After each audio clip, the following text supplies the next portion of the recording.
magandang hapon po sa inyong lahat. Kamusta naman tayo sa ating Facebook Live? Hello! While we're waiting for everyone to come in and join us today, my name is Jello, of course, from Digital Tayo from Facebook. At maraming salamat sa lahat ng nandito ngayon at sumama sa ating ngayong hapon. Thank you very much to DepEd Public Affairs Service for making this webinar series possible, di ba?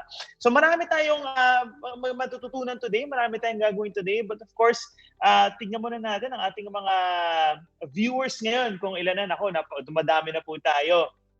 Good afternoon kina Lily, kina Rowena, kina Catherine, Ching, hello, watching from Datu, Andiam Manza, NHS, Jensen Division. Napakalayo ng reach natin ngayon. Ang saya ko dahil marami tayong manonood sa ating session ngayon, di ba? So, ikatlong episode na natin. Pero una-una, syempre, meron tayong kailangang mga i-review or meron mga concept na syempre may tuturo ko sa inyo. Pero bago natin simulan yan, matanong ko nga, bakit man natin ito ginagawa? Di ba? Welcome again to Mapanuri, Be a Critical Thinker. All right. So building a global community of responsible digital citizens are anchored on three main pillars, right? All right. Next slide. Again, you might have seen this before, but again, I'd like to remind you, we aim to build awareness, educate, and of course, thought leadership. Okay? So, we're building awareness through learning modules like this, di ba? Meron din tayong, syempre, dapat matutunan sa mga module na ito para naman tayo, for example, as teachers, as members of the community, we're gonna be able to spread that awareness and build it with our own circles, kung ika nga, di ba? Educate, we educate through our program partners. We have quite a few institutions, no? We have yung mga DICT, sila AHA Behavioral Design, nandyan din sina Accenture, di ba? Marami tayong mga partners na yan, of course, our program partners to help educate them na naman. And of course, building thought leadership. When I say build thought leadership, this is when we have our Facebook team consult with a lot of our leadership institutions and companies and leadership partners, of course, to get expert advice on how to handle these things better. Ika nga, di ba? So ngayon, gusto natin malaman kung paano ba maging responsible digital citizen, di ba? So ano nga ba ang digital citizen, right? So, by definition, you can see on your screen, a digital citizen is a person who confidently uses digital technologies to understand information online and interact positively with others. All right? So, dalawang phrases ang nakabold dyan. Understand information online. All right? How can we understand information online? First, we have to define the types of information that we'll encounter online, which I'll discuss later on.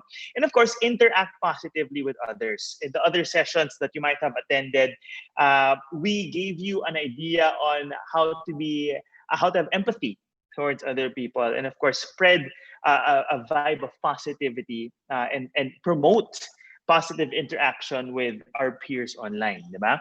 All right. So ito yung sinasabi ko mga session na nangyari.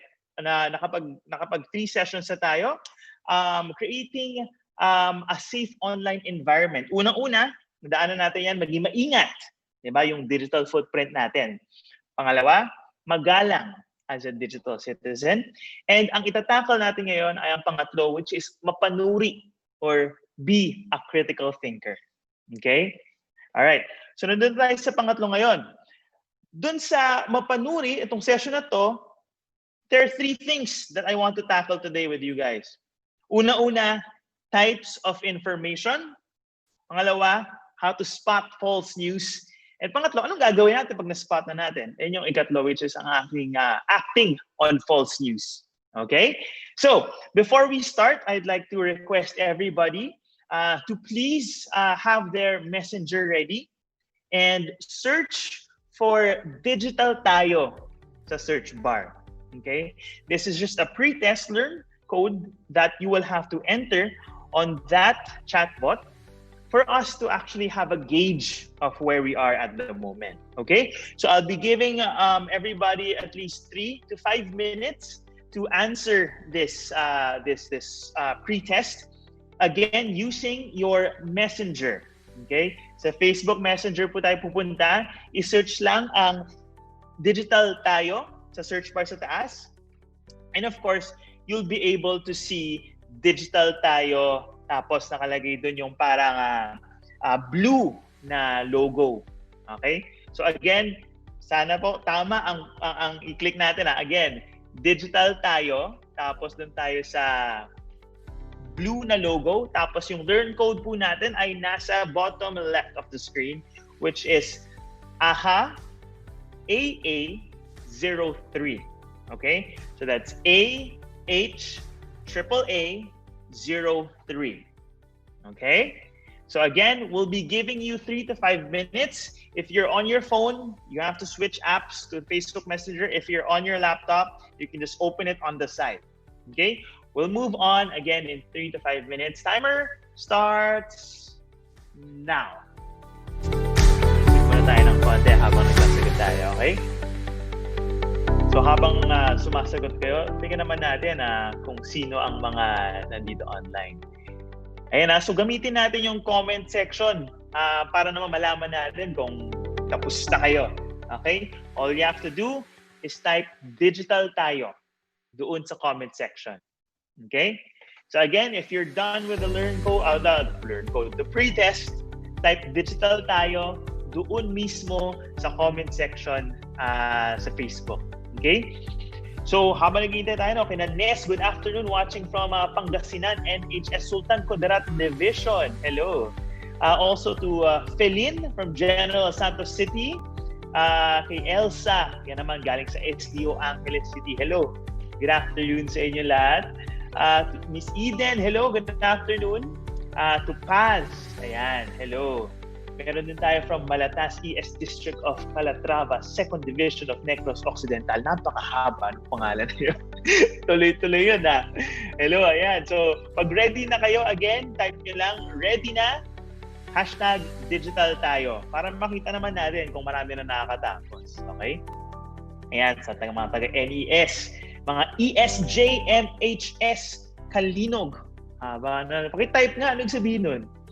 Alright, so watching from Ilmes, Kidapawan City Division. Hello, magandang hapon po sa inyo. Okay, we have 2 minutes left to answer the pre-test. Once again, please type #Digital Tayo pag tapos na. Okay, para malaman natin. Mag-move on na tayo. Again, you have 2 minutes left. If you haven't started already or if you just joined us in this live stream, welcome. Before we start, we'd like you to go to your Facebook Messenger and type Digital Tayo. So search nyo yung Digital Tayo. Okay? Click that and enter the pre-test learn code. Okay? Which is shown on the screen on the bottom left corner. It's AHA AA03. AHAAA03. And then you can go through the pre-test. And then after that, i-type lang po ang #Digital Tayo sa comment section pag tapos na. Okay? 1 minute, 30 seconds. Sige, lagyan natin ng 1 minute, 30 seconds yan. So, Cebu. Ayan, mga taga Cebu, nanonood din tayo. Sila Ivy, sina Heidi. Hello, si Miss Winnie from Bulacan naman. Good afternoon. Good afternoon sa inyo lahat. 1 minute na lang. 1 minute, Ayan. Ready na si Marisa. Marisa, thank you. Digital Tayo. Following instructions. Gusto natin yan. Okay? Sige, less than a minute left, guys. So once again, please do answer the pre-test before we start this session para naman alam natin kung nasan tayo ngayon, di ba? So again, how to be a critical thinker or mapanuri. Okay, yun ang i-discuss natin ngayon. Siyempre, yung mga false news na nakikita natin, paano ba natin ito masa-spot? At saka, paano natin ito a-actionan para naman hindi na tayo makapag-spread ng false news or ma-report na agad natin. Okay? All right. Maybe we can give 30 seconds left. Wrap up. Kung meron kayong mga friends na sumasagot pa, paki-comment, paki-tag sila dun sa comment section para naman yun yung parang, uy, hindi ka na, game na. Diba? Pero, syempre, social distancing. So itatag na lang sila sa comment section. Ganun na ngayon yung kalabit eh. Tinatag sa comment section sa baba. Alright, 15 seconds. Let's do this. 10, 9, 8, 7, 6, 5, 4, 3, 2, and 1. Welcome back to the live stream, ladies and gentlemen. Again, paano maging mapanuri? Ano nga ba ang kailangan nating mga malaman? Steps to being a critical thinker. Okay? Next slide. All right. So on the next slide, we'll be able to discuss 3 types of information. Okay? When I say 3 types of information, ito ang mga truth, opinion, at ang false news. Okay? So, i-distinguish natin ang bawat isa para naman doon natin malalaman, doon natin na ma-distinguish kung ano nga ba yung nakikita natin ngayon. Ito ba yung truth na sinasabi, yung opinion o yung false news? Kasi minsan mahirap na malaman kung alin sa alin eh, di ba? Sige, ito sobrang daling example. Tingnan natin. Next. This is an example of a truth. Okay? Things that happened or can be proven. Okay? So nakikita nyo, apple. This is an apple. Napakasimple na example. Pero ang concept po niyan, na sinasabi natin totoo, ay it can be proven, it happened. So let's use the same example. May apple pa rin, pero ano naman ang opinion? Di ba? An opinion is an interpretation of a person of a certain thing that can't be proven. Okay? Lalo na ito, napaka-subjective. Di ba? Let's talk about taste. Kinagat mo yung mansanas. Sinabi mo agad, guys, maniwala kayo, this is the most delicious apple in Metro Manila or in the whole Philippines. Fact, truth, or opinion? Fact or opinion? Truth or opinion? Nakalagay na, opinion.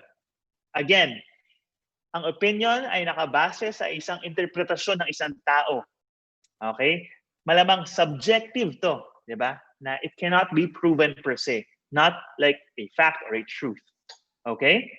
So easy enough, no? We can distinguish kung ano yung truth, ano yung opinion. Let's move on to false news. Okay. When we talk about false news, this is often, sometimes hard to spot kasi marami ng mga technology ngayon na nagmamask sa isang false news para magbukang totoo. Kaya itong session na to, makakatulong sana sa atin para makapag-spot ng false news. Okay? So, ano ba yung mga manners of presentation ng isang false news? Diba? Iisa-isay natin yan. Try natin kumuha ng mga examples para naman malaman natin, mabigyan tayo ng heads up na, okay, parang false news to Tignan natin. Sige. So una, pwede tayong makatanggap ng iba-ibang impormasyon. Diba? Ngayon, usually, digital na, di ba? Kung digital na tayo, kahit yung news nakikita natin online. So, ang news na nakikita natin online, para malaman natin kung legitimate ito, usually tinitingnan natin yung mga credible sources. Kumbaga, ang mga credible sources na nakikita natin sa Facebook. Kunyari, pag may nag-share ng news tungkol sa balita, tungkol sa isang tao, tapos, hindi mo alam yung website kung saan ito nanggagaling. Alam mo na, di ba? Doon natin ma-analyze, kumbaga, kung paano ba na-present itong mga types of information na ito. So, may news. Often, ang tagal ko na hindi nakakakita ng dyaryo. Malamang nakikita niyo ito sa mga tablet niyo or sa laptop. Okay? So, meron din information about products and services, advertisements. Di ba? Kung makikita nyo, ito yung mga ads, di ba? Makikita nyo ito sa Facebook, yung mga, lalo na ngayon, marami ng produktong nagsusulputan, na nagbebenta, di ba? Merong mga kumpanya na, yun nga, broadcast ng mga ads online para ma-entice tayo na bumili ng produkto nila, di ba? So, part din to na mga i-review natin kung alin dito yung totoo, alin yung hindi, di ba? And then another way of presenting a type of information or a piece of information is through public notices. Okay? So sa public notice, kung makikita nyo as an example, next slide please. Sa public notice, ito yung mga, pag nagte-text sa cellphone, di ba pag may mga lumindol o may sumabog na bulkan or may paparating na bagyo, dito nakakakuha tayo ng text, di ba? Galing sa public offices to warn us na, uy, please stay safe kasi may paparating na bagyo. Or stay safe, may lumindol sa ganitong parte ng mundo, expecting aftershocks. Or may mga public service announcements din na yun nga nakikita rin natin minsan sa TV or mga official sites ng gobyerno, di ba? So, why is there a need to publish or share information? Okay? Hindi naman namin sinasabi na wag tayo share ng information, pero tinatanong natin why, di ba? Kanya-kanyang reason. So next slide please. Kanya-kanyang reason tayo on the need or the necessity to share or the want to share information. Of course, iba-iba meron. Nag-share ako ng memes, for example. Nag-share ako ng mga news bits. Kasi gusto ko, may nagla-like sa mga posts ko. Or gusto kong lahat na nagpa-follow sa akin o lahat ng friends ko makaalam na, uy, ito yung balita, interesting. Ma-share nga. Kasi gusto kong malaman yung lahat ng balita. Ang galing, Pero syempre, bago naman tayo makapag-share ng ganun, kailangan ina-analyze natin kung teka, totoo ba to? Diba? Totoo ba to share ko? Kasi for example, lalo sa Facebook, napakaraming friends. Sipin mo, isang share mo, more than 1,000 people agad bang kakakita? Depende sa number of friends, diba? So dun din minsan, kailangan tanungin natin, tama ba itong ginagawa ko? Tama ba itong binabasa ko para i-share? Diba? So as an example, let's try to have an exercise. Okay? So ipakilala natin si John. Alright. So si John, kakasali lang niya sa Facebook. So tutulungan natin siya. Diba? So John just recently joined Facebook and we're going to help him navigate through these types of information and we'll see, diba, what type of information he's trying to face. Next slide. John is having difficulty in identifying the different types of information online. So for us, this is an exercise to identify the different types. So let's try this out. Okay? So the objective, again, is to check the information shared on in John's page. Diba? Ito yung sinasabi ko kanina. Diba? Marami tayong sinishare. Pero paano natin malalaman kung anong klaseng information ang sinishare? Alright, here are the instructions, guys. Click the emoji react that corresponds to the type of information you think is being shown. Okay? We can go through each one, but please read through it. The like button is for a news bit, if you think the type of information is a news bit. The heart react is a personal post. Okay? The care react, if you think it's a GIF or a meme. Okay? The haha react is for an ad. And if you think it's false news, click nyo yung wow na emoji. Okay? And if you think it's satire, click the crying emoji. Okay? Emoji react. Sige. Sample tayo para mas mag-gets natin, ha? So ano yung example? What information is posted if the intention is to report or share information to inform decision making? Okay? So again, what information is posted if the intention is to report or share information to inform decision making? Let's present the choices again. Next slide. If you think it's a news bit, like personal post, GIF or meme, ads, galing na ads, false news, or satire. Click niyo yung react button dito sa Facebook stream natin para makita natin. Okay?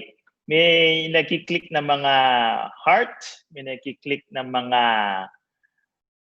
laughing, meron pang tsaka meron ding like. Sige. Okay, nakikita na. Ano yung tamang sagot? The correct answer is news. Okay? So again, these are the types of information that are tended to inform the public of possible dangers or what's the latest on, for example, kung ano nangyayari ngayon, di ba? To inform us better to make our decisions in life. Lalabas ba ako ngayon o hindi? Ay, hindi. Sinabi sa news, naka-ECQ tayo. Sige, sige. Hindi mo na pwede. Okay? That's an example. Okay? So let's try it. Question number 1. What type of information is posted to share personal experiences and opinions? Okay, so nakita nyo kanina, di ba? Meron tayong truth, may opinion. Ito naman, so anong klaseng information pag yung pinopost ko ay ang personal experience ko, yung opinion ko? Parang, ang sarap ng tubig na to, lasang juice. Parang, yung pinakamasarap na tubig na natikman ko. Tinype ko yan. Shinare. What type of information? React. Again, these are your choices. Ano ba siya? News, personal post, GIF, ads, false news, or satire. Okay? Ayun, no? Dami nag-heart, Yun kaya yung tamang sagot? Okay. Tignan natin. Okay. Alam niyo na yata O sige. Correct answer is the heart. It's a personal post, di ba? So, sometimes, itong mga personal post na to, minsan pwedeng makasakit, minsan pwede namang mas makatuwa pa ng tao. So, meron tong attached na certain biases or certain subjective opinions. Okay? So, bakit yung sinasabi to? Kailangan natin malaman yung difference nitong mga types of information na to. Kasi, kunyari, may personal post ako tapos you treat it as a news bit. So, sa'yo parang you used a personal post to influence your decision-making process on what you're gonna do today. So, hindi siya nagtutugma, di ba? So, we have to identify the post for what it is, right? Next, question number 2. What type of information is shared if the intention is to humor? Ayan. Nagpapatawa, di ba? Kung gusto ko magpatawa, ano yung usually sinishare natin, di ba? Ano ba to? Parang, ay, hindi ko na masabi yung sagot. Para magpatawa, ano ba? Clue, hindi yung haha na react. Kahit tumatawa yung react na yun, hindi yan yung sagot. Okay? So again, the type of information intended to humor you or para magpatawa. Okay? News, personal posts, GIFs, memes, ads, false news, or satire. Okay? Hindi nga po haha, may sumasagot pa ng haha. Hindi siya haha. Okay? So, the answer is care. Ayan, GIFs or memes. Okay? So, I'm pretty sure nakakita nyo na ito may mga nakakita na kayo ng mga, yung GIF, umuulit na video, pero hindi siya video talaga. Parang picture na gumagalaw na paulit-ulit. Minsan nakakatawa, di ba? Yung mga nagpa-prank, yung mga memes na gano'n. So, it's intended to make people laugh, right? So, as a reminder, if the agenda is to humor, be careful and don't interpret literally. Di ba? Huwag nating i-treat ang isang GIF or isang meme that's intended to make you laugh as a news bit, as a legitimate news source to help you decide on what to do today. Again, bumabalik ko sa example na yon kasi karamihan sa atin, kadalasan nga, alam na, joke lang siya pero tinitreat natin as a golden source of truth, which can be dangerous, di ba? May mga lumalabas yung mga pang joke lang talaga, yung mga tipong life hack minsan, kasi hindi naman pala to, pero subukan natin, di ba? So we really have to know what these types of information are, di ba? So question number 3, mukhang marami nang alam. What is the type of post that aims to sell a product? Naku, kundi ba namang giveaway ito? Sige, choices. Gusto ko magbenta ng produkto. So ano yung type of information na sinishare ko? News ba to? Personal post ba to? GIF ba? Meme ba to? Ads ba to? Wink, wink. False news or satire? Bibenta ako ng saging. 1 kilong saging araw-araw for 50 pesos. Napakamura. 50 pesos, 1 kilo. Mura ba yun? So ano yung pinopost ko information? Okay? Ayan, marami na. Of course, kung sinagot niyo yung haha react, this is correct. Okay? So again, you know what the examples are, and you'll probably see an ad on Facebook that is labeled as an ad. So it's very easy to distinguish.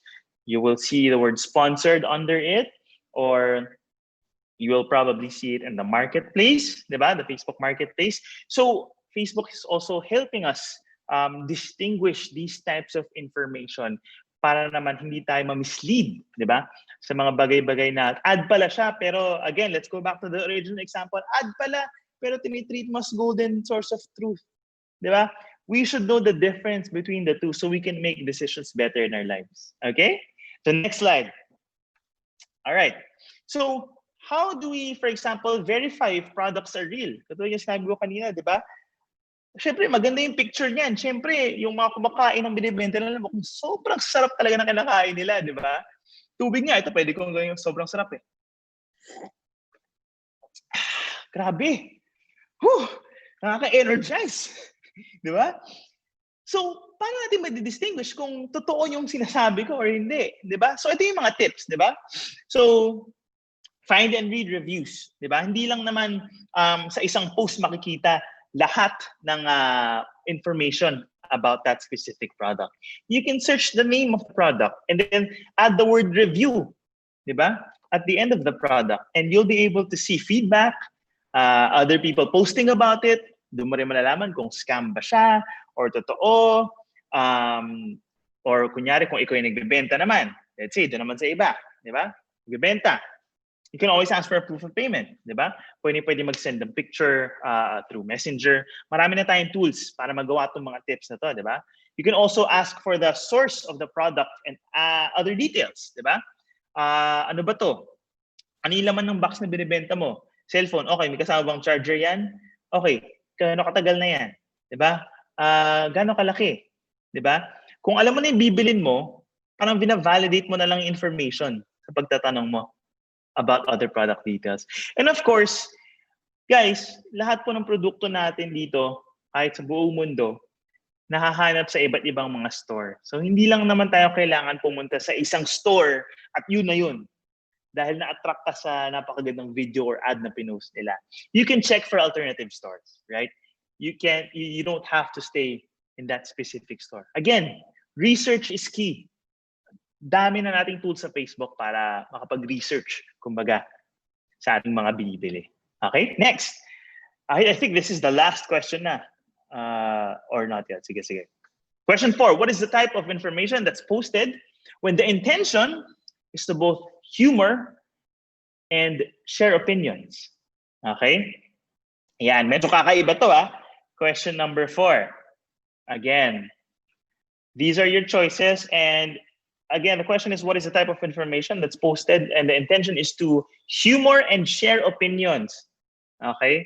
So, opinion ko to, tas intention ko pa is magpatawa.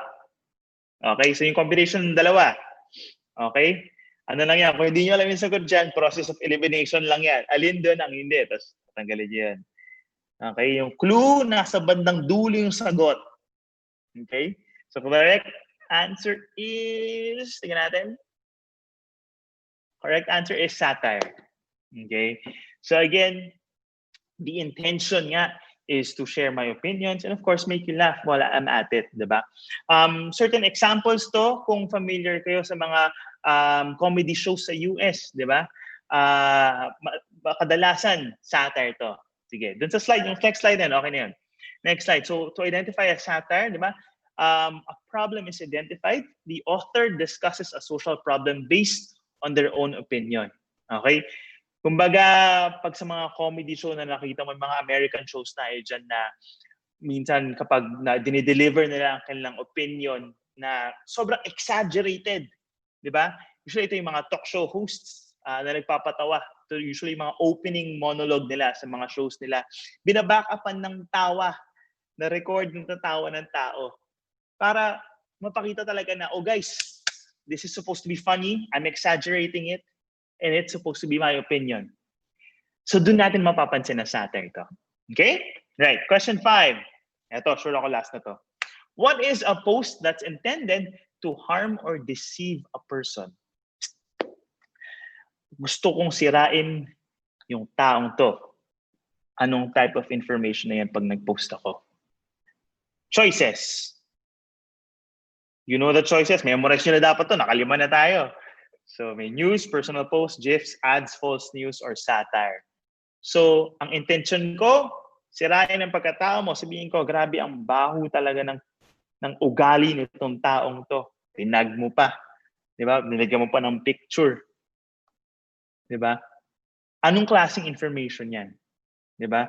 Again, that post is intended to harm or deceive a person. Yung intention ko, hindi mo malalaman yung totoo. Kasi ito ay,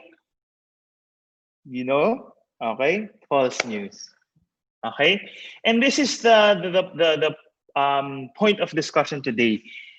Marami pong false news na kumakalat, kaya kailangan importanteng tayo mismo ay nakakapag-analyze kung ano tong mga to at kung paano natin to kumbaga, ipitigil para hindi na kumalat, di ba? So review muna tayo, di ba? Sa types of information, next slide. Let's review it.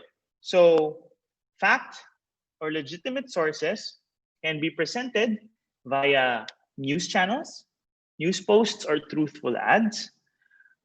False information can be presented to you in a matter of different presentations as well. Meron tayong mga clickbait, meron tayong mga false ads, mga edited pictures. Dami na magaling mag-edit ng pictures ngayon, di ba? False news or any other false information presented as true. And of course, type of information na opinion, ito yung mga personal posts, yung mga GIFs, yung mga memes na sinesend ko, at yung mga satire posts na diniscuss natin. Okay? Please take note of this. So, we will be guided when we share types of information or pieces of information online. Napakadali po kasi mag-share. Click share lang. Na-publish mo na. So mag-ingat tayo. So what are the consequences? Bakit pa ako salita dito na huwag kayo mag-share ng false news? Diba? Alamin nyo muna yung type of information bago nyo i-share. Bakit? Next slide. Ano ba yung mga consequence kapag nag-share tayo ng false news? Diba? Hindi natin chinek. Headline lang yung tinignan natin pero hindi natin tinignan yung mismong article. Maraming ganon. Maraming guilty sa inyo. Diba? Kahit ako, minsan guilty ako doon eh. Nakikita ko yung headline, ay, interesting headline. Talaga? Ganun pala yun? Shinare ko agad. Yung pala, clickbait. Iba pala yung laman. Diba? Maraming ganyan pag April 1. Diba? April Fools. Maraming ganyan. So, kailangan talaga malaman natin or mag-ingat. Ito yung mga ginagawa natin dyan. So, false news, real-life consequences. Next slide. So, false news obviously can damage reputations. Kapwa-tao natin, sinisira natin. Hindi naman po yata maganda yun, di ba? Napakadaling gawin sa likod ng computer, sa likod ng screen. Pero imagine niyo nandun kayo sa posisyon ng taong yun. Ano nararamdaman niyo? Di ba? Deceiving news can also affect personal safety.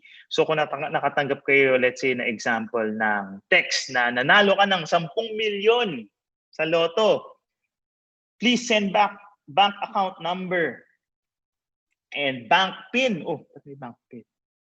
Para ma-deposit namin ng 10 million. Ito lang yung rule dyan. If it's too good to be true, it probably is. Okay? So mag-ingat. Dami na nasa scam dyan. Naku, nung dinideliver ko itong klaseng module sa mga sa live audience, nung nagtanong ako, sino dito ang mga na-scam na ng mga loto na mga tinitext sa kanila? Marami nagtataas ng kamay. Kung sa akin, parang kala ko masyadong pangit yung pagkakatext niya para paniwala ng tao, pero may mga naniniwala din talaga. So kailangan talagang bantayan natin to. False news also can cause fear or panic. Diba? Yung tipong makikita mo, may lindol na papunta ngayong gabi, mag-ingat. Hindi po na-predict ang lindol, guys. Okay? So may mga ganon na kailangan nating malaman. Kaya importante mag-research kapag nakakakita tayo ng information online. Di ba? So, okay. Jello, gusto mong sabihin sa kanila na, okay, huwag niyo mag-share ng false news.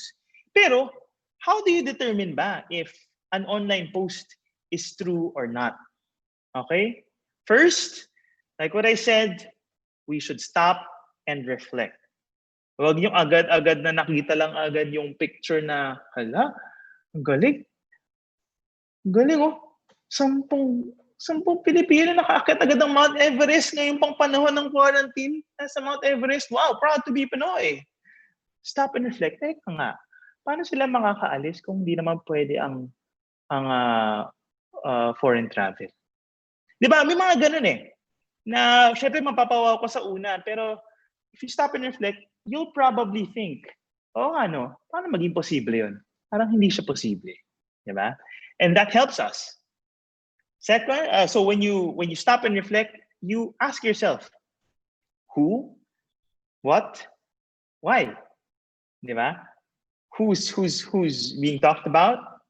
What's happening? Is that really possible? Why? Why is this being written? What's the intention? Di ba? Kaya importanteng malaman yung intention ng post. Di ba? Kasi doon natin malalaman kung anong type of information. And when we know the type of information, we'll probably know if it's the truth, an opinion, or false news. Okay? So, another way of seeing it, is it clickbait? Ano ba ang clickbait? Pwede itong malaking picture ng katulad yan. Literal, $1 million, nakakakita ako ng ganyang clickbait. Siyempre, sino ba namang hindi may gusto ng $1 million? Diba? Pagka-click mo, yung pala, na-hack na yung computer mo. Nag-install na ng malware. Diba? Golden rule ko lang talaga dito, mapa-clickbait man yan, o mapa-ad, or mapa any types of information. If it's too good to be true, sabay-sabay, kahit di ko kayo maririnig, it probably is. Okay? So a clickbait is really a term to use to provide you with information, and it's gonna lure you in. It wants you to click it. Kaya siya clickbait. Okay? So again, the golden rule, paparepeat natin yan mamaya. Okay. So next, example, kanina, sinabi ko may mga fake images, di ba? Ito medyo extreme example na to, pero halata naman di totoo, di ba? Wala pa naman tayo nakikita ng flying cars. So look at the points within that article or that post. Yung mga pictures ba nakasama? Tingin mo ba totoo? O Photoshop? Di ba? Mas kailangan ma-analyze natin. Kasi, again, there are technologies now na pwedeng ma-manipulate. Ultimong mukha ng tao sa isang video, gumagalaw pa yung mukha habang gumagalaw yung video. Diba? Yung mga ganong klaseng teknolohiya na kailangan mag-ingat tayo. We have to be aware din. Diba? Next, what is the source? Where did it come from? Ito yung sinasabi ko kanina, Lucky Lotto. Diba? May Lucky Lotto, $1 million. Sigurado, may sinalihan ka bang lotto? Una-una tanungin mo, ano yung source? Okay, yung source niya, regular number lang. Hindi man lang official number. Tapos, wala ka namang sinalihang loto. Bakit ka mananalo? Di ba? Stop and reflect. Ask yourself those questions. Huwag yung agad-agad na, uy, yes! Mayaman na ako. Wala pong ganun. Okay? Next, what are the details? Sinasabi ko kanina sa details, di ba? Pwede mong tignan yung URL, kung credible source ba to. Tignan mo yung date. Totoo ba yung date? Nakalagay February 31, 2020. Tama, mali. February 31. Di ba? Yung mga ganon. Sana na-gets niyo yung sinasabi ko. Hanggang February 28 lang po. Okay? Tignan yung date. Kailan ba ito nangyari? Anong nangyari ba talaga ito nun? Di ba? Ayan, kung makikita niyo yung mga download. Di ba? Free shipping. 20% discount, no additional charges, buy one, get one pa. Nako, hindi sana pinamigay na nila yung produkto kung ganyan lang din yung discount, di ba? So again, look at these details, stop and reflect. Okay? So if you're not confident or sure on what you see online, you can check other sources. Di ba? So kahit na computer lang ang kaharap nyo, napakarami nyo ng sources na pwedeng tingnan. Di ba? Napaka-powerful po ng mga smartphone na gamit natin ngayon. Hindi lang po siya pang isang feature. Nakakatawag ka, nakakapag-text ka, nakakapag-picture ka, nakakapag-Facebook ka, 'di ba? Minsan nga, dun, nakakapaglaro ka pa ng games, di ba? So powerful po ang device na hawak natin. So we can definitely check other sites or other places where we can find and verify if the information is true or not. Okay, next slide. So how do you determine if an online post is true or not? Ito yung mga pinasadahan natin. Di ba? Kung gusto niyo picturean para lang may thought process kayo, okay lang, go lang, pwede niyo picturean to. Is this clickbait? Are the images true? What's the source? What are the details? Can you find this on other sites? Okay? All right. So let's try to review with a simple activity. I just want a couple of examples here. Okay, so how do we know if a news article or a post is real or false? Okay, next slide. Here are the instructions. So I'll be flashing things that you can check to discern if a news bit or a story of post is true. And then all you have to do is type the letters that you see in the screen that corresponds to the item that you think should be checked. Okay? Malalaman nyo, may A, may B, may C, may D. Okay, let's try it. As an example, number 1. How do we know if the news article is real or false? Okay? How do we know if the post is real or false? Type nyo yung A. Pwedeng multiple pwedeng maraming sagot. Type nyo A kung tingin nyo, you read about the website section. B, titignan yung website or yung domain name na sinasabi natin. Pangatlo, sa letter C, kung tingin nyo, applicable, check if the post is from a close friend. And D, picture. Tingnan lang yung picture. Edited ba o hindi? Diba? Apply nyo lang yung mga thought process, yung stop and reflect natin. Type nyo A, B, C, D. Kung tingin nyo lahat, kung tingin yung tatlo lang, edi yung tatlo lang, o yung dalawa, or isa lang. Okay? Medyo tricky question. Kala ko nung una, lahat Pero nakikita ko yung sagot dito, hindi pala lahat. Sige nga, tignan natin. Yung mga nagta-type kasi lahat, hindi po lahat. Okay? Correct answers are A, B, and D. Hindi po kasama kung post ay galing sa isang close friend. Kahit po close friend yan, alam nating mabait yung taong yan, trustworthy yung tao niya, pwede rin po kasing maloko siya. Na, ay, false news pala, pero na-share niya, hindi niya sinasadya, kaya niya kasi talaga totoo. So, hindi po legitimate ang pag-check kung galing ito sa close friend. Kailangan pa rin po natin i-check yung A, B, at D. Okay? Galing yun trick question yun Kasi kung ako, pagkakatiwalaan ko yung kaibigan ko. Pero hindi pala always. Hindi pala always. Next. How do we know? What are the things that we should check? Shared by a group or a page you follow? B, it has sources or evidence from credible institutions. C, it's shared by more than 1,000 people. Wow, 1,000 shares na siya. Or D, to check ba natin yung author? Yung pinagsulat. Credible author ba? Kilala ba natin yan? Okay? Again, multiple answers are allowed. As a clue, dalawa lang. Dalawa lang dito ang pwedeng ma-check to know if the news article or the post is real or false. Okay? A, B, C, D. Ano ba? Ano ba yung sagot? Ito, pinipindot ko pa lang Di ba? So, answer is B or D. And pala, B and D. So, it has sources from credible institutions. Yung publishing site ba, merong academic citation standards. Hindi naman porket popular siya, di ba? Ibig sabihin, totoo na yan. Hindi. Okay? Again, credibility matters. Sinasite niya yung sources niya, saan ba galing itong mga information na pinagsasabi niya, etc., etc. Okay? So, let's move on to ways to check. Okay? Doon na tayo siguro sa ways to check. Kasi ito, alam niyo na ito Itong mga spelling error, yung mga date of article, tinuro ko yan lahat kanina. Di ba?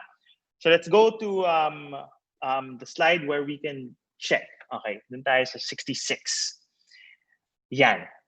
So this is a summary of the things that we'll be able to see on a specific post.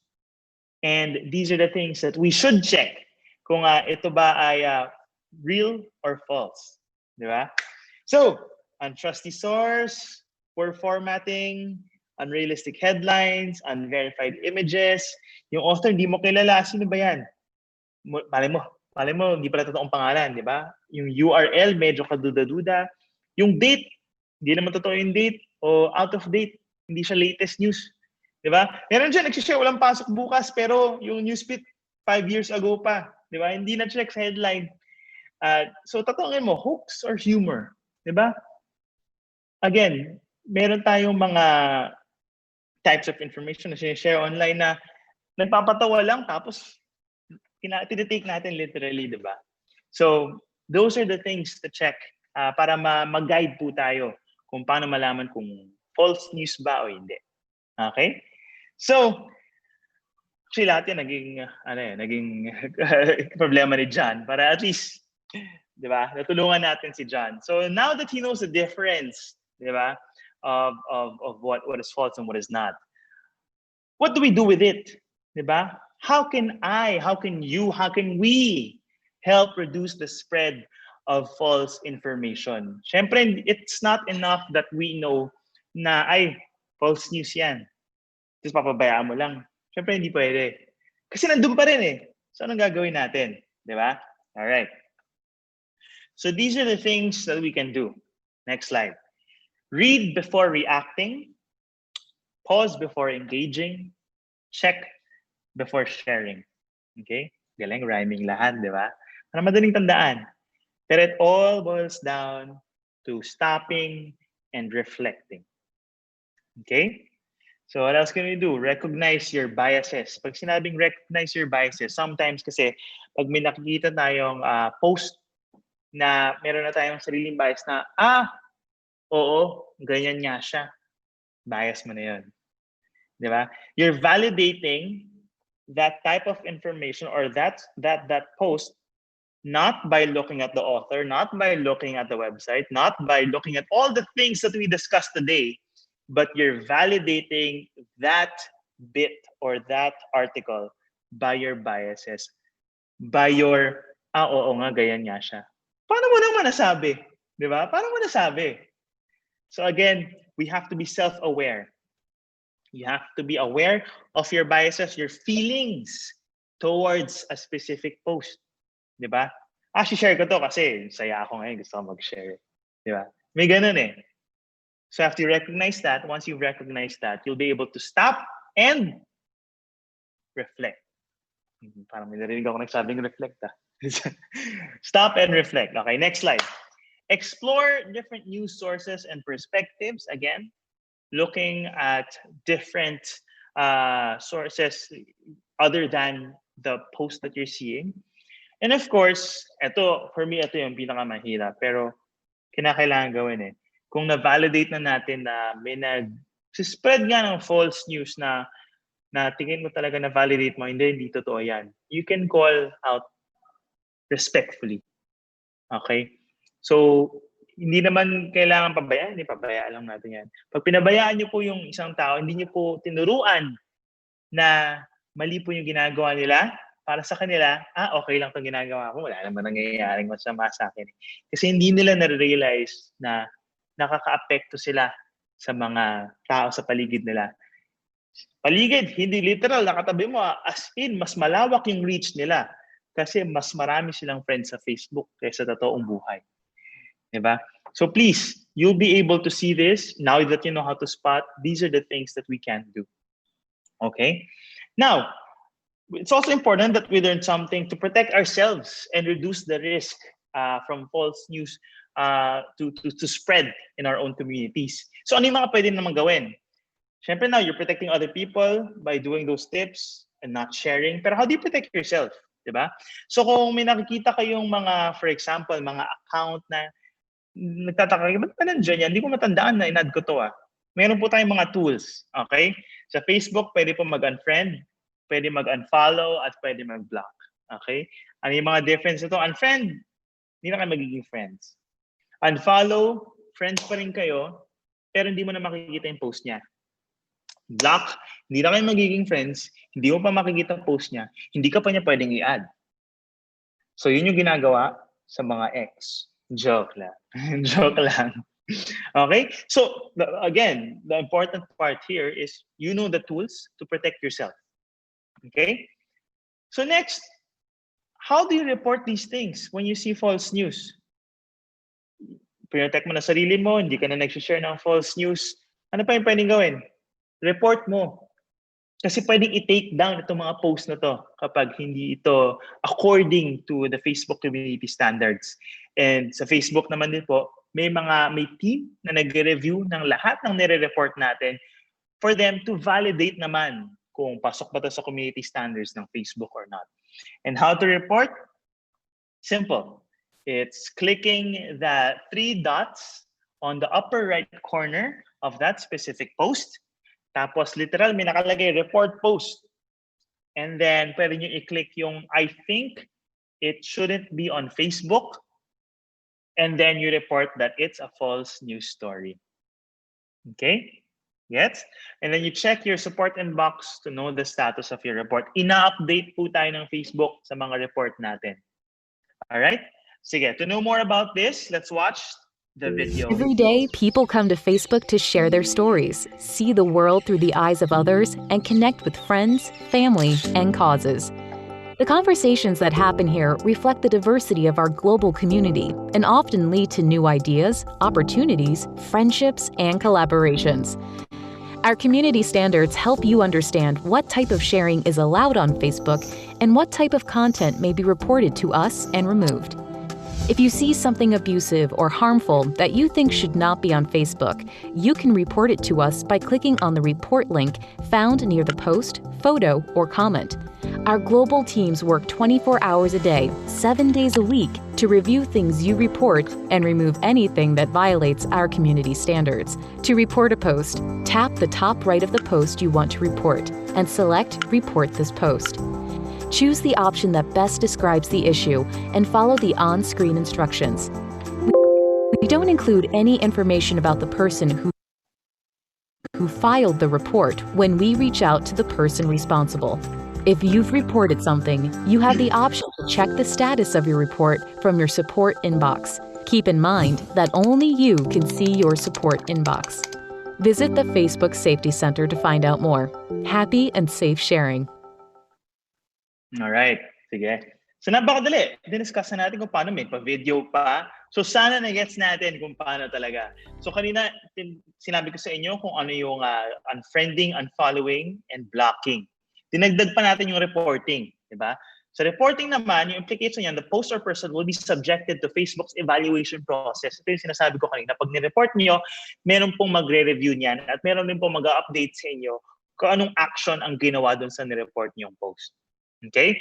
So again, this is the summary of all the actions possible that we can do on Facebook as a Facebook feature that you can go through and maybe practice also. If you feel like you need to unfriend someone, you need to unfollow someone, you need to report a post, or even block a certain profile. Diba? Pag binlock nyo, hindi nyo na makikita sila, hindi rin na kayo makikita. Okay? So to summarize everything, again, how to be a critical thinker. Diba? Paano maging mapanuri? Next slide. Number one, we went through the types of information. Number two, we learned how to spot false news. And number three is we now know how to act on false news. Okay? So, all right, dun sa slide na may nakita ko yung orange kanina, di ba? Sige, balik natin dun sa orange na yun.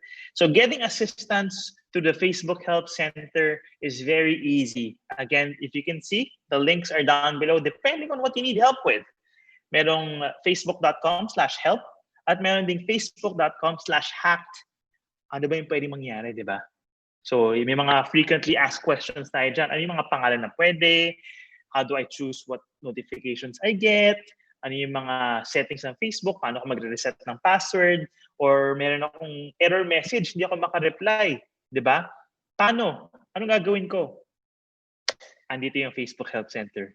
Okay, kailangan po, pumunta lang tayo dyan. Again, facebook.com/help or www.facebook.com/hacked. Okay? All right. So now that we've gone through everything, I hope I was able to share with you guys how to do these things. how to identify the types of information, how to spot false news, and how to act on it. Okay, the different actions na pinag-usapan lang natin, wala pang 5 minutes yun ha.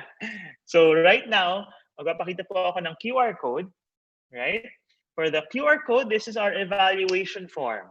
Okay, syempre itong mga session na to, we want din naman per session na ina-attendan natin, pa-improve lang ng pa-improve yung standard o yung level of content that we're sharing with you. At syempre, gusto rin namin malaman kung ano yung gusto nyo marinig. Okay? So kung may QR scanner po yung mga device natin, scan lang po yung QR code na nagpa-flash sa screen right now, or go to tinyurl.com/deped3 evals. Okay? Again, if you want to do this later, you can take a screenshot right now. Smile. Joke lang. Okay, so take a screenshot. Again, tinyurl.com/deped3 evals. And of course, kanina meron tayong pre-test. Ngayon meron tayong post-test. Okay? Doon sa post-test, pareho rin din po yung pupuntahan natin. Pupunta tayo sa digital tayo, sa Facebook Messenger. And then the learn code is, again, AHAAA03. Again, gawin natin ang song para matandaan nyo. AHAAA03. Actually, mas ninyo matatandaan nyo. Okay, so learn code, screenshot nyo na lang kung gusto nyo matandaan para magawa nyo later. Again, two things. Si evals po, saka ang post-test na gagawin natin through our messenger. Okay? So that's it. My name is Jello from AHA and Facebook. Thank you so much for joining us today, and I really hope we were able to impart some of the tips and tricks on becoming a responsible digital citizen. Good afternoon, everybody.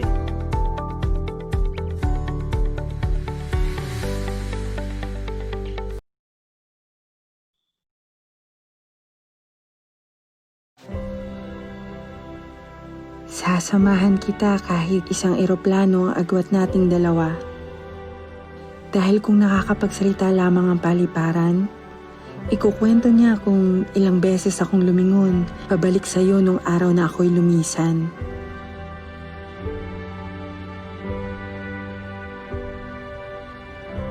Papalubog ang araw noon at dahan-dahan lumulubog din ang puso ko sa kalungkutan.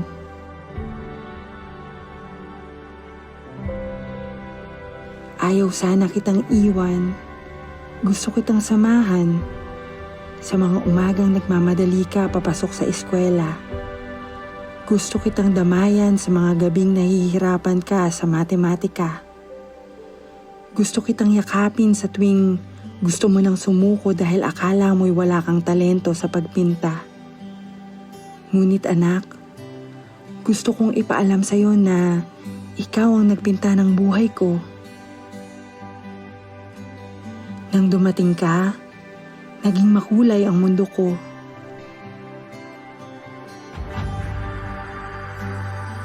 Ang dating mga baluktot na linya ay naging tuwid. Ang dating madilim na larawan ay nabigyan ng liwanag. Kaya anak, gusto pa rin kitang samahan sa bawat mong karanasan, sa mga tagumpay at kabiguan. Sasamahan kita hanggang marating mo ang mga ulap, hanggang maabot mo ang iyong mga pangarap.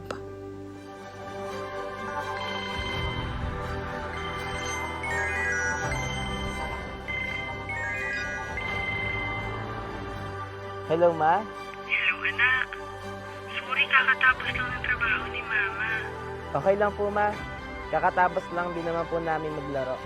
Mukhang nandun ka ulit sa paborito mong lugar, ah. O sige, ready ka na ba? Punta ka na sa DepEd Commons. Math tayo ngayon, ha?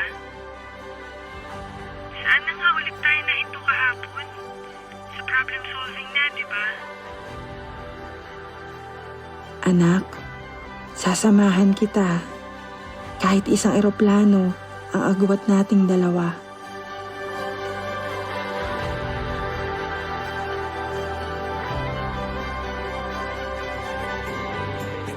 We could administer online examination by introducing to our teachers and our learners yung tinatawag namin ngayong DepEd Commons. No? We have a DepEd Commons where lessons for the remaining quarter, itong last 2 weeks, ay ma-access ng mga bata at saka mga teacher. Magkakaroon din sila ng review for the 4th quarter, and then they can also take the examination online if the students are not satisfied on the transmutation formula that the teacher be undertaking. Ang Digital Rise program ay nakadisenyo upang pag-usayin ang kakayahang pagtuturo ng mga pampublikong guro. Sa Digital Rise ay sisiguraduhin magiging accessible ang pagtuturo at pag-aaral sa anumang bahagi ng Pilipinas. Learning will take place anytime and anywhere dahil sa direksyon ni Secretary Leonor Magtolis Briones ay sinimula ng Office of the Undersecretary for Administration ang DepEd Commons. Napaaga ang pag-launch ng DepEd Commons dahil sa hindi inaasaang pandemya. Kailangan magpatuloy ang pag-aaral kaya kinailangan ng Office of the Undersecretary for Administration na ilunsad ng mas maaga sa plano ang DepEd Commons. The DepEd Commons is a work in progress. The ICTS Educational Technology Unit is the new office established to create and handle the emerging technologies and blend curriculum and instruction with ICT. The DepEd Commons is designed to give access to online review materials and OERs during class suspension and other circumstances where the DepEd Commons is open and targets the inclusive education as it is for K-12 learners for both public and private schools. It is also open for deaf and blind learners due to its accessibility features, for alternative learning system, and for the professional development of teachers. Simula ng public launch nito noong March 19 ay umabot na sa mahigit 7 milyon ang DepEd Commons users. And the second approach is now very popular, Mr. President. This is the online learning platform, and we in DepEd, we have what we describe as DepEd Commons. Right now, we already have over 7 million subscribers, wherein lessons, homework, quizzes, tips to learners and to teachers are all in the DepEd Commons and are accessible even to the parents. So we have instances, Mr. President, of parents who are abroad and who are monitoring what is happening to their children. They also go to the DepEd Commons and check on how their children are. Para magkaroon ng free access sa paggamit ng DepEd Commons, nakipag-ugnayan si Yusek Aline Pasqua sa Globe at Smart para mas maging accessible para sa lahat ang platform. Ito ay alinsunod sa apela ni Secretary Leonor Magtolis Briones sa NTC at DICT na suportahan ang mga mag-aaral at guro sa panahon ng quarantine. The DepEd Commons is an online platform now that we have launched during the ECQ. At the moment, it is a repository of all open educational resources coming from teachers of DepEd. It is a work in progress, and we intend to collate all available material so that we can enrich the platform and we can make available these materials to all learners and to all teachers. Para makalagin sa DepEd Commons, kailangan pumunta sa commons.deped.gov.ph. Gawin ang mga sumusunod. Una, piliin kung ikaw ay nasa public o private school. Pangalawa, i-type ang school name o ang school ID. Pangatlo, piliin kung ikaw ay student o teacher. Pang-apat, i-type ang pangalan at email address. Optional para sa mga mag-aaral ang paglalagay ng email address. Samantala, para sa mga magulang na tinuturing facilitator ay maaaring mag-login bilang teacher. Panglima, i-click ang save button. Magaling! Nasa loob ka na ng ating DepEd Commons. Kapag ikaw ay nakalogin, makikita mo sa kaliwang bahagi ang mga menu. Sa Spotlight, makikita ang mga featured learning materials mula sa mga stakeholders at partners ng DepEd. Ito ay naglalaman ng paksa tulad ng cyber safety, DOST courseware, Oplan kalusugan, DRRM, storybooks, at math blog lessons. Ang DepEd Commons ay saklaw din ng ating ALS learners, kaya makikita dito na maaaring i-download ang mga modules na naglalaman ng interactive formats upang mas maging kaigay-gaya ang pag-aaral at makuha ang interes ng mga ALS learners. Sa mga susunod na araw ay madadagdagan ang mga kagamitan dito bilang paghahanda sa pasukan. Ang Learning Management System o LMS ay isang software application na ginagamit sa maraming paaralan sa mundo, lalo na sa kolehiyo at malalaking pamantasan. Sa pangunguna ng ICTS Educational Technology Unit, ang DepEd LMS ay nabuo upang maging suportang kagamitan sa DepEd Commons. Ang DepEd Learning Management System ay para sa lahat. Ito ay gagamitin ng mga guro upang makalikha ng isang maayos na structured ng pagkakasunod-sunod ng mga aralin. Tayo ay may humigit kumulang sa 400,000 teachers na may kaalaman sa paggamit ng DepEd Learning Management System o LMS. Patuloy pa din ang training na ginagawa sa pamamagitan ng webinar sessions. Narito ang iba't ibang katangian ng DepEd Learning Management System na siyang bahagi ng programang Digital Rise ng kasalukuyang administrasyon. Inclusive education. Mayroon itong accessibility features for the blind and deaf learners. Interactive assessment na kagaya ng PISA upang maihanda ang mga mag-aaral sa ganitong klase ng teknolohiya sa pandaigdigang pagsusulit. Multimedia compatible. Mayroon itong kakayahan na mag-attach ng audio, video, at maging mga larawan. Automatic checking and grading system. Hindi na kailangang mag-check ng guro sapagkat ang system mismo ang mag-check. Compatible sa lahat ng mga devices, maging ito ay smartphones, tablet, laptop, desktop, computer.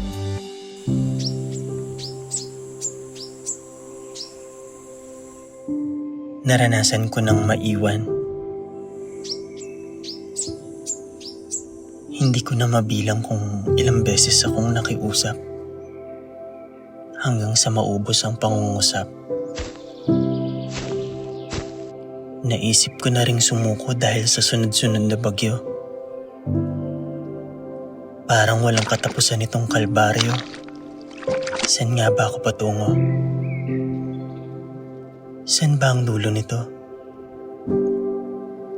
Sa paglalakbay, muntik na akong huminto. Pero sinalubong mo ko.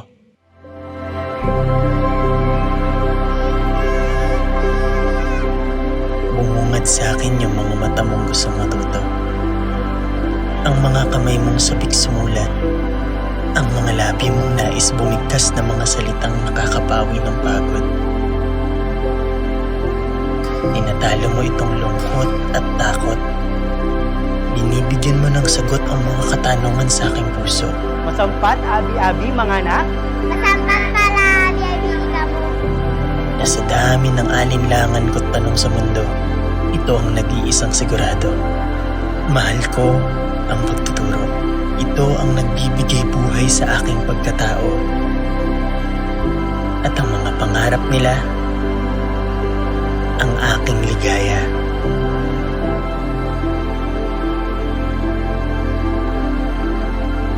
Minsan na rin akong naiwan.